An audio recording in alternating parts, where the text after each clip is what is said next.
Hi everyone! Hello, hello. Hi guys! Hello, everybody. Hello everybody and thank you so much for being here. We're super happy to welcome you into this live Q&A session, live chat and demonstration about tango dancing.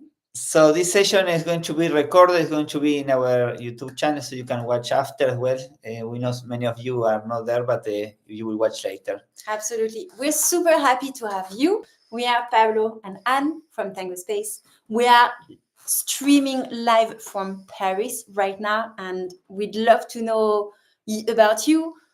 Please tell us in the chat who you are, your name, and where you are watching us from, so that we can give you a shout out and say hi. I am for my side, for my part, very lucky because Pablo arrived this morning, and we're going to be working together in the next few days. So it's really good to be in the same city. So yes, we are together today because I was doing the last two sessions, the last two Wednesdays alone. We were working more, adding more technique into the music, and we were doing linear moments and circular moments with different orchestras. Today we are going to share something different with you, but also we have questions to answer, so we are going to be answering the questions as well. Absolutely. So please let us know in the chat your name and where you are watching us from, so we can give you a shout out. And if you have any extra question, please let us know in the chat as well. So the topic of this live session is all about connection, because once you have connection, nothing else matters in a way. What we always say, that tango dancers come to tango for the movement, the sensuality, the beauty of it. But if we stay in tango, it means that we have felt the deep connection of tango dancing, and we recognize it is this wonderful thing. So there are many things to say about connection. What we want to focus on today, the way we are going to approach it, is we are going to share with you 5 moments in the dance where tango dancers tend to lose the connection. So these are the 5 moments where we see tango dancers lose the connection all the time. And also after, we have some key questions all about connection that we're going to ask and answer. And if you have any extra question, please put it in the comments and we will answer it. Hi, Margaret. Thanks for being here. Please let us know if you can hear us, if all good, the sound and the image as well. Great. And Brigitte is saying that she's watching from France. Hello. Okay, hello. And coming to the intensive tango weekend in Paris. Amazing. We're going to meet you in person then. So, as you probably know, we teach all the time. We teach online, we teach in person, we teach our international, tango retreats as well. And yes, the moment that we correct the most, that we find that most of the dancers find has problems, with the connection, or they disconnect and they don't know where they are these 5 moments that we are going to share with you. So put attention, because maybe any of these, moments resonate with you, depends where you are in your tango journey. Yeah, absolutely. So it's probably not that you are doing all 5 of them or missing the connection in all 5 of them, maybe 1 or 2. And at the end, just pick one and improve on the one, and you will see the difference. So without further ado, because we are introducing, moment number 1. Yeah. So the first one is the changes of dynamics. So yes, when we are dancing, when we are changing the dynamics, the speed, the quality of the movement, that's a moment where if you are not really present, if you are not giving enough attention to your partner, you will disconnect, because you will not be able to follow your partner, or the other way around. Yeah. So not only the follower, not the leader as well, because the leader has to be in tune with the partner as well. Because, for example, if I'm dancing with Anne, and Anne changed the dynamics because the music changed and she accelerate or she slow down, if I'm not really listening to her, if I'm not in tune with her, I will lose the connection, because my body, my physicality, my embrace, everything will be still, with the other dynamic, with the previous dynamic that we were dancing. So how we change dynamics and how we communicate this is 2 ways, 2 things, is through our embrace, the point of connection in the embrace, and through our body language. So in the embrace, for example, As a follower, maybe I'm going to make the open side of my embrace a little bit more compact, or maybe I'm going to go a little bit towards my leader and put more emphasis on the close embrace in the chest. So these little moments of these little changes of dynamics are these little changes in the embrace are tools that we have to feel the change of dynamics, and they are very subtle. So we need to be very present, listening intently in order to catch them. Same for the body language. So, for example, if as a follower, I want to slow down, I'm not going to stop fully. I'm going to subtly, gradually slow down to be with another layer in the music.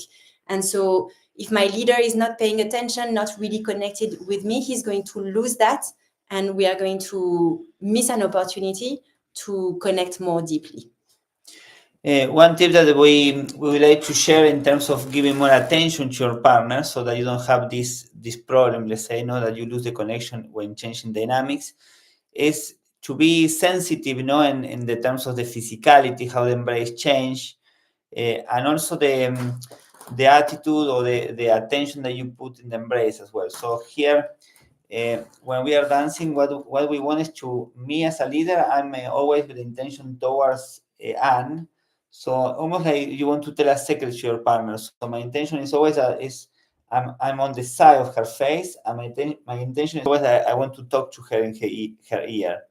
And so because sometimes you think that you are connected because you are in a close embrace, but if you are looking away or like this, you can be in a close embrace but not connected. Yeah, so that's why it's so important that it's the same when you are talking with somebody. It's not the same if I'm talking to I'm looking at her, then if I'm looking at her, I'm also looking at you. You see, now I'm not giving attention to her. I can still dance with her, but I will not be giving the attention that is needed.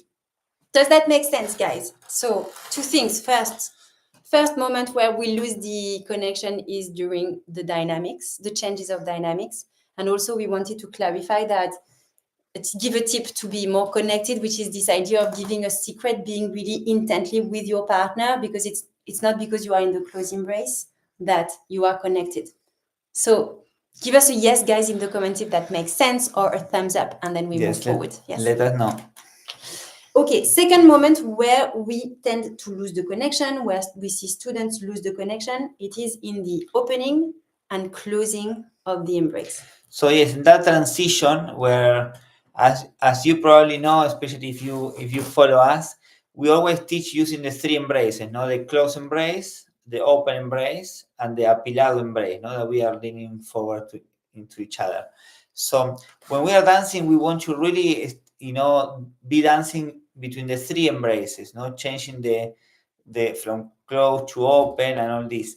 And that's a moment that a lot of dancers lose the connection as well. Yes? So if we are dancing in the close embrace, when we open for different reasons, because we are not sharing the axis anymore, I invite Anne to go to her axis, I'm in my axis. Maybe it's in the cross, maybe it's in a circular moment. There is a tendency to lose the connection. Yes, that's why when we open the embrace, it's very important that the point of connection of the embrace, yes, so the hands, the back, the arms. Yes, all this shoulders. point of connection has to be reinforced in a way, because we don't have the contact with the chest anymore. So that's why it's important that we open our back and we feel, through the hands, the body of our partner. Yeah, through the hands, I can feel, Anne's back here, and she can feel my back, so that we are more present. So again, it's not only the physicality, it's also the attention that you put looking at your partner. Because when we open the embrace, if there is more tendency to look away, yes, you will again, lose the connection because you are not giving the attention to your partner, so she doesn't know where you want to go or what you want to do. So second moment where you don't want to lose the connection is during the opening and closing of the embrace. Does that make sense, guys? Give us a yes in the comments if that makes sense. One tip in terms of where to look when you are opening the embrace because obviously we want you to stay with your partner, not looking away, but it doesn't mean that you're going to look at them in their eyes, right? Yeah. So for the follower, one helpful place to look at is here, because this gives you a lot of information about the lead and what is going to happen. So if you don't know where to put your eyes, just put them here. Also, it's important followers, like Anne say, no, to look at the shoulders, not only the chest, the shoulders, because when the leader is leading the heroes or the ochos, especially the heroes, no, when the leader is opening, the shoulders works as a door. Yeah, so when I open, she will go there. Yeah. When I open, she will go there. So that's why if you use the leader's shoulders as a guide you to understand where to go, that will be much more useful than looking down or looking at his eyes. Okay. Great. So Berg, Junga, Brigitte, you tell us, yes, that makes sense. Give us, we're actually curious, guys, because we are speaking about the 3 embraces. So open embrace, close embrace, appiladito embrace. Do you use all 3 embraces in your dancing? Open, close, appiladito? Or do you prefer just the one? Let us know in the comments. Just write the embraces that you use, so we have a sense of where you are in your journey and what tools you use. We recommend use all 3.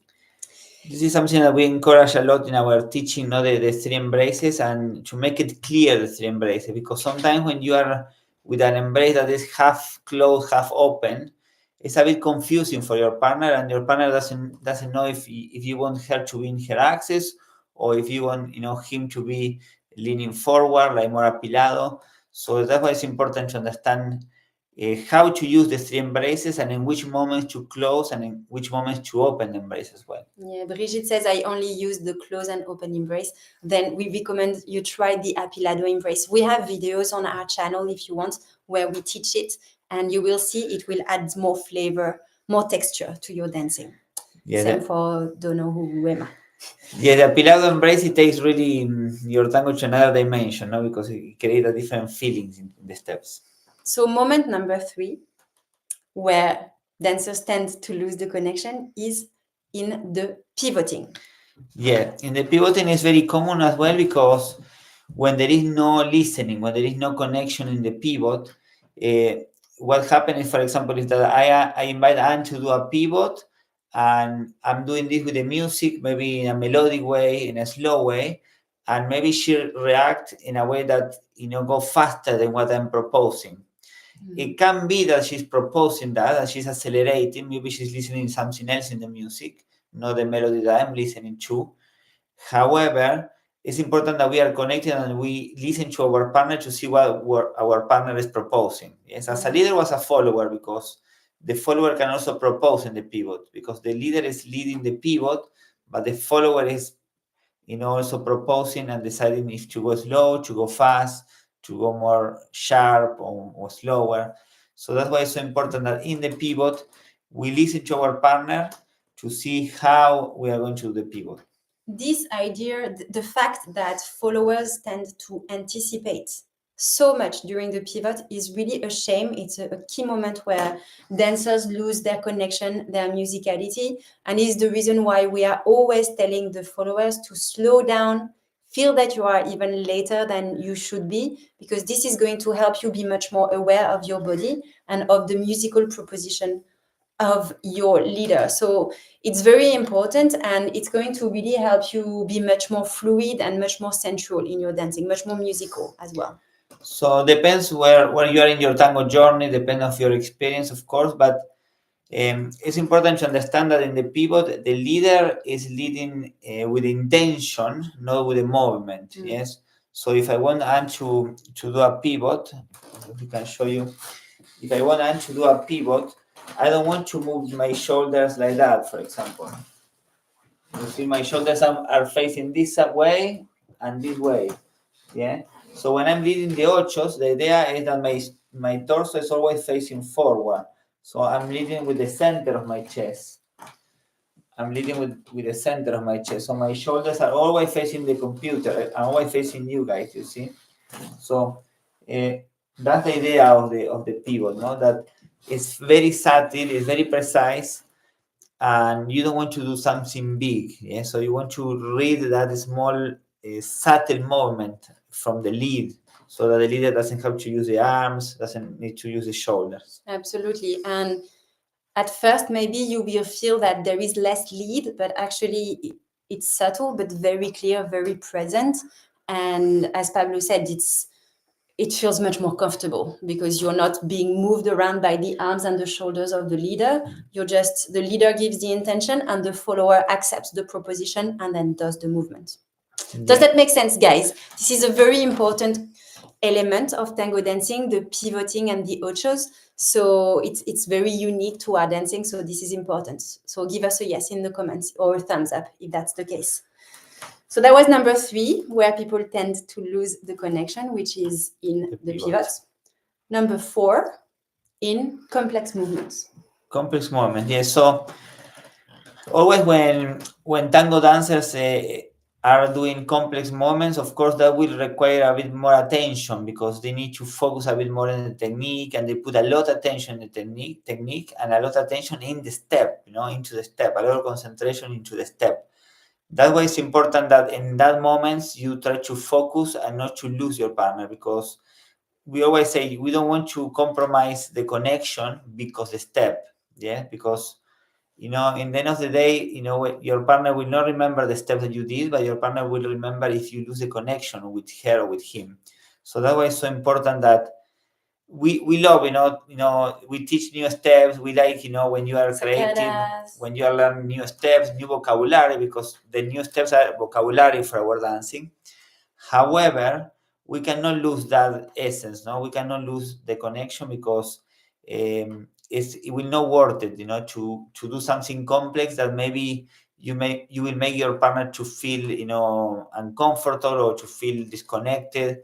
So you have to find the balance between doing new stuff, incorporating new steps, but keeping that connection that is so important. Yeah. So, and a word for the leaders: we followers do not need you to entertain us with steps. And we know that sometimes you feel pressure to do a lot of interesting steps or fancy steps because you feel that we want that, and otherwise we will think that you are boring. And that's not the case at all. If you are a dancer who is musical and connected, meaning that you are with us, you're listening to us, you are listening to your own body, you are aware of yourself and of us, and really paying attention to us, that's all we need. If you have musicality and connection, you can just walk, do a few ochos, and the dance there, we are in love with you already. So don't feel that you need to do steps to entertain us. It's really not needed.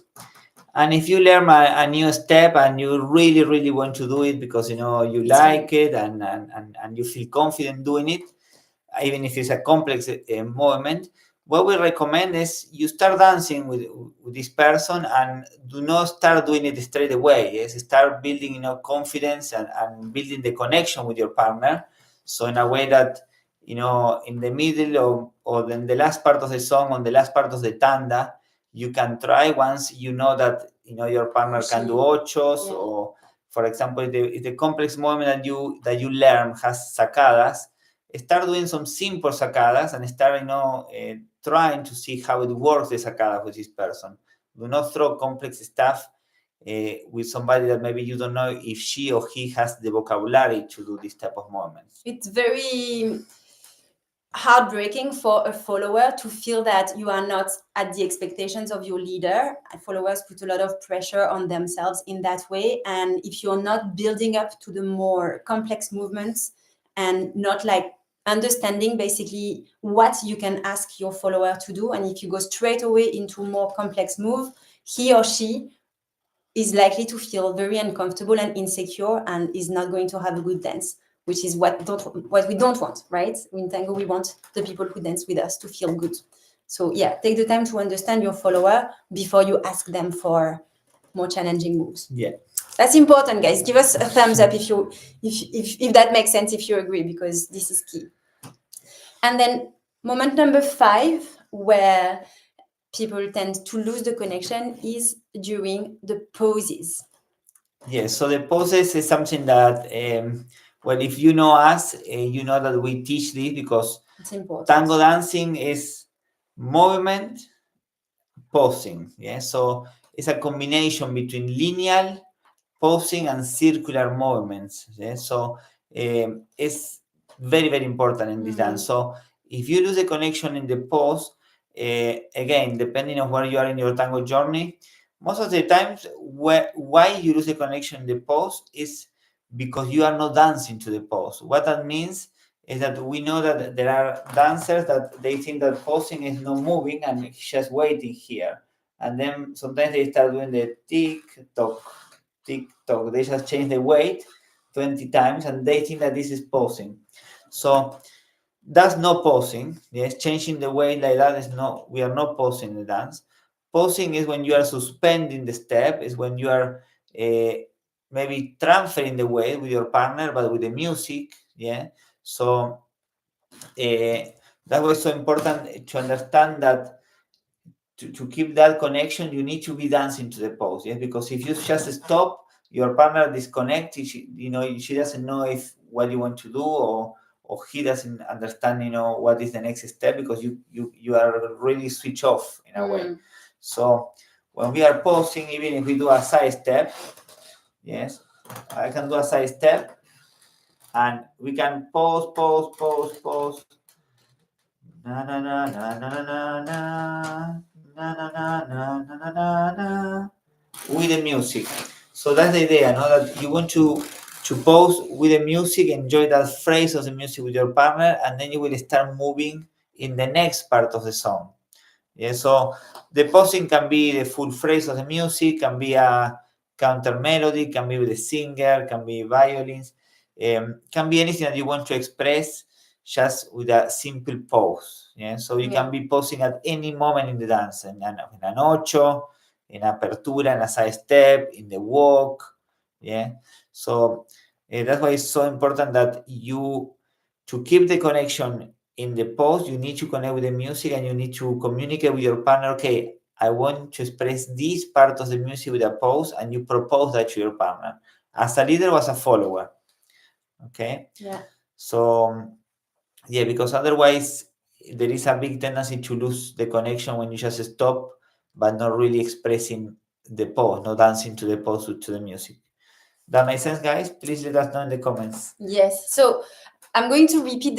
We're going to answer questions, and if you have any extra question, put it in the comments, please. I'm going to give you the 5 moments where people lose the connection again, and please let us know in the comments which one resonates with you the most. So which one you feel, maybe I need to change that, or yes, this one, I know my partners are always doing this and I wish it could change. So let us know the one that resonates with you the most. So number 1, where people lose the connection, in the changes of dynamics. Number 2, in the opening and closing of the embrace, not really dancing the transitions between embraces. Number 3, in the pivoting, which is such a key moment of tango dancing. Number 4, during complex movements where your mind is taken by the steps, the posture, the balance, and not your partner nor the music. And number 5, in the pose. So let us know in the comments, guys, which one of those resonates with you the most? Which one of those do you think, this one is, I could make a change, or my partners could make a change for the better? So now we're going to answer some questions that we have on connection that are really interesting, and we believe that you might have the same as well. And then hopefully that helps. Okay, so Cassandra says number 5. So during the poses, yes, that's very important. In the complex movement, they are the most difficult for us. Yes, complex movements is where everything disappears, right? Pablo always says, do less to feel more. And this really applies to the type of movements that you are sharing in your dancing, depending on the follower, the partner you are dancing with. Number 4 says Brigitte, so complex movements as well. Very interesting. Nice. So these questions, they come from live Q&A sessions that we do in our Tango Confidence online course program. So the Tango Confidence online course program is a program we do once a year, and it's a full step-by-step program all about improving the quality of your dancing so that you can relax and be more in the flow of the music.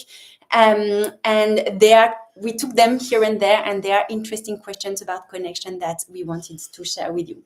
So the first one was from Una and Joe, so one of our couple students, who was asking about the head in the embrace.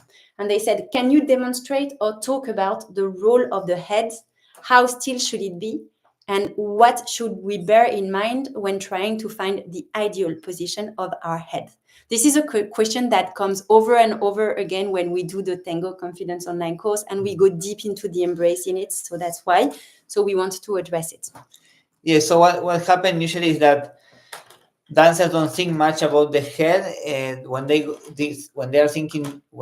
starting the dance, when they are thinking to go into the close embrace, the first thing that they do is they position the chest. Yeah? So they go with the chest, and then after, when they want to put the head, they don't find a place. Yeah? So it's a bit awkward, a bit uncomfortable. So that's why it's so important that first you position your head, yes, and then you embrace your partner. So when you go, you try to position yourself as we said before, always with intention towards the ear of your partner, because as a leader you need to look forward. Yeah. So always with intention there, not here, not here, not here. So always very close, and then we go into the embrace. Yeah. So now once you position your head, it's easy to find, the chest, to find the embrace. And where the head is, it's not going to move during the dancing, because sometimes we see this happen during the ochos, and we don't want to do that. The head always stays here. One little tip, if you tend to look down, because sometimes you learn by looking at your feet to learn how to follow, is to remember what we said about the secrets. Because when you think that you are telling a secret to your partner, then you are naturally going towards the ear of your partner. So if you want to tell a secret to your partner, you're going to be there. If you don't think of that, you might go here. So something to keep the head straight is to think about the secret. Yeah. Hope that helps. Let us know, and let us know if you have any extra question about the head. Question number two, very interesting question from Brittany, who was asking us, how do you encourage newer followers to slow down versus accelerate through the steps while dancing? And she was giving examples. So Brittany was a follower who was learning how to both lead and follow, but mostly lead now because she had a good basis in her leading. And she said that basically when she was trying to project and do bigger steps as a leader, the followers would move faster and anticipate. And similarly in the giro, so the tango turns, the followers would start going faster and faster, and she would have a hard time keeping up and slowing them down. So what do you do, Pablo, as a leader? So as a leader, what I play the most to slow down my partner, for example, is or to accelerate as well, is with the change of weight. Yeah? Because, for example, if I invite Anne to do a side step and I want to slow down, I will not transfer her weight 100% from one foot to the next foot. I'm going to transfer her weight slowly. Yeah. So basically, I'm going to start stopping her before we go into the step. Yeah. In the preparation for the step, I will start slowing down from the beginning of the step to make clear, the proposition of slowing down in that step. It can be an ocho, can be a side step, but it's very, very important that we add this to add more contrast in the dance, to add more textures. Otherwise, the steps are very empty if we do all the steps the same. So that's why it's so important that we start adding a bit more changes of dynamics. And followers, this is a question that we get a lot when we do the Tango Confidence online course, because us followers, when we learn tango at the beginning, we have a tendency to anticipate. So I want to encourage you to slow down, go much slower than what you think you should be, and go even slower, more slow. So, and if you are too slow, they will let you know. Like, it will be very clear with their arm, with their embrace. They will tell you, no, now we need to change the weight, but it probably won't happen. So if you are too slow, they will let you know. If you are a little bit too fast, it's going to feel very uncomfortable for them and they won't be able to connect. So slow down. Yeah. That's what I want to say. Yes, give me a slowdown in the comments if that makes sense, followers, because this is, if there is one thing to remember for connection, it's that. Katerina was asking us, next question. How do you differentiate presence from tension in the embrace? That's a very interesting question. Okay, says Brigitte. Perfect. So one example that we always share is this idea of like when you are painting. Yes, if you have a brush, yes, and you are painting something. So with the same quality that you are holding the brush, is the way that you want to hold the hand of your partner. Why? Because when you are holding the brush, you are holding your arm by yourself, and you are holding the brush. Okay, so that's the idea. You cannot paint if there is tension. Yes, if there is tension, you cannot paint like that. Yes? So it has to be light and soft. So that's the idea, no? That you are holding your own arm. You are not putting the weight of your arm on your partner. You are not squeezing the hand of your partner because you cannot paint like that. So to visualize this idea of relaxation, in the embrace, but being present as well, is very similar. Yeah? Because when you are painting, you have to be present as well. You cannot be painting, like that without control, without attention. So yes, it's light, but it's soft, but it's also present. Yeah. So also, take this off. Remember, I will just ask him to take one thing off. Remember that the muscles who are carrying your embrace are here, the muscles in the back, the muscles here. I'm using you because you look so good in your shirt. And it's not the muscles here, not the muscles in your elbows, it's not the muscles in the arms. So it's really, you are holding the embrace from there, which allows you to be very relaxed here in the rest of your embrace. You can dress up now if you want. Okay, next question. Hope that makes sense, guys. Give us a thumbs up if it does.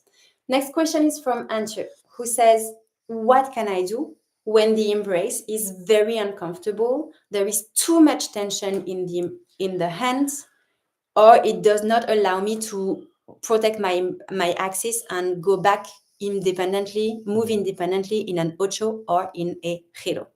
I will answer that because she was a follower. So when you have a leader who is like holding you very, very tight, it can feel amazing when it's relevant with the music, with the step they are inviting you to do, and also with your mood. But sometimes it can feel very uncomfortable indeed. So the little trick that you want to do is that if he's holding you very tight, you want to give him some information with this part of your body by breathing into your ribs. So bringing a lot of breathing here into your ribs, taking a big step, and then straight away his or her embrace is going to feel like that you are trying to create an expansion in the embrace, and automatically, usually it makes the leader relax their embrace. So you can really use this, just a big breath into your ribs. So it's very important, the body language, of breathing, of proposing not to relax. As a leader or as a follower, because sometimes your partner can start with tension, and then he or she start transferring this tension into your arm, and then it becomes the whole embrace, a big ball of tension. Yeah? So make sure that, yes, if you feel tension from your partner, you can start proposing to relax the arm, like Anne said, to breathe into your ribs and to make it relax. Otherwise, it's going to be tiring dancing, yes, the full tanda with that tension, yes. And always thinking, bringing more energy to your legs, bringing more energy to your core, and that will help you to liberate the upper body, yes. When you liberate, when you put more not tension, but when you engage more your legs, more your core, you are able to liberate the upper body. Give us a sense of the type of dancer that you are, guys. Do you feel that you are quite relaxed? So let us know, just write relaxed in the comments. Or do you feel that maybe there's tension in your embrace and you'll need to learn how to relax it? And if that's the case, don't worry, it's perfectly normal. I used to be very tense when I started, always tensing up my embrace. So, it's perfectly normal. It's just because we are losing the balance, basically. So let us know in the comments. Liz asked us, do you have tips to calm a partner's energy. And she says, I would like to have tips for proposing to the leaders that I am following, especially in a sequence of many steps to calm their energy. So that's very interesting, and it kind of touches on a lot of different elements of connections that we have discussed already. And it's true that sometimes as a follower, you feel that your partner is always on and on and on, and a bit like they're doing the steps, but they're even thinking about the next one, and they're not really in the present moment. And so for this, it means that you as the follower, you need to be the one who is bringing the groundedness and the energy. And so what do? First thing, very pragmatically, we slow down. So we are going to go a little bit lower. Again, this idea of not anticipating and slowing down. So don't let their energy take you and you feel that you have to rush. Just go a little bit slower than you would normally. And they're going to feel a change, a shift, and they will probably readjust. So don't let their high-paced and excited energy take over you. And the second thing is to remember that what matters in tango is not the step, it's the journey in between the steps. So really focus on the journey so that you are creating a sense of flow in between your movements. So you can go slow that way, but there is fluidity in between the movements. Yeah. Would you? And always you want to think you want to think like having a dinner, no? You have the started, you have the first plate, you have a pause, you have the first plate, a pause, main dish, a pause, and then the dessert. So there has to be pauses in between. Yes, otherwise it's like you are, throwing, all together. You are eating all together, and the experience is a completely different experience. Yes, because it feels a bit overwhelmed for your partner if you are doing, and not adding pauses in between, to make your partner, to reconnect, to rebuild the embrace, to rebuild the posture. So always think in architecture in your dance with the pauses in between in a way to make the dance a bit more interesting and more musical as well. Yeah, absolutely. And Anna was asking, a pose can have very different length, very short like a breathing, or up to a full phrase. Is that right? So yes, it's right. Yeah, you want to speak that's right. Yes, it can be a short pause or can be longer poses, depending on what you want to express in the music, depending on the orchestra. There are orchestras that are a bit more rhythmic, more energetic, so it will be poses, but maybe not as long as maybe dancing Pugliese or dancing something more dramatic. But yes, there are different type of poses. No, there are the natural poses in the end of the phrase, for example, or the melodic bridge, or can be a pose that you decide to do a half phrase or full phrase of the music as well. And the pose is important, followers, because it's not just we're stopping, it's more that we are slowing down in the step and really strengthening the connection and the journey in between the steps. So it's very important as a follower that you learn how to read very, very precisely the musical proposition of your leader so that you can really be with them, influence them, go a little bit slower, go a little bit faster. But for that, you need to have the technical ability to read how they are inviting you to transfer the weight and how slowly they are inviting you to transfer the weight. If you anticipate, you have broken that moment of connection. So it's very important to focus on learning that. Yes, and depending of your tango experience, sometimes you think that because you learn steps in the classes, and of course, after when you go to the milonga, the only thing that you do is just to repeat all the steps that you learn in the classes, right? And I'm sure, especially leaders will resonate with this because maybe you had this experience now where you were doing steps and you run out of ideas and you start repeating the same steps, and you say, oh, this song is long and I don't have vocabulary. So maybe you do sanguchito and then after 10 minutes you do another sanguchito, and then you start repeating, the steps. So that happens when you are not pausing in the dance. That happens when you are doing too many steps. Of course, you will be running out of vocabulary because there is no poses, there is no other interesting things, in the dance. So that's why it's so important that if you resonate with this, if any of these, any of you will resonate with this idea of that you are doing steps, and then repeat, and then you don't know what to do. It's because you are doing too much. So slow down, relax, start doing less, and you will see with 3 or 4 steps sequences in one song should be enough, to fill up one song in a nice way. Yeah. Next question is from Katerina, who was asking us, what is your secret to be confident and present on the dance floor? Yes, Caterina sent this question in Instagram. Thank you, Caterina. So, yes, to feel confident, well, in our Tango Confidence Online course, we have the step-by-step process of how to be confident in the dance, because it's a mix of many different things, no, to build the confidence, no? It's technique, it's fundamentals, yes, posture, posture, understanding of your partner, understanding of yourself, to have the correct walk, because the walk is the base of the dance, and it's very important that you have a good base, to be able to build.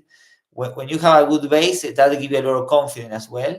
And of course, musicality, because when you start, putting more music as well into the steps, into the dance, you will feel more confident because you know what to do. The music is telling you what to do.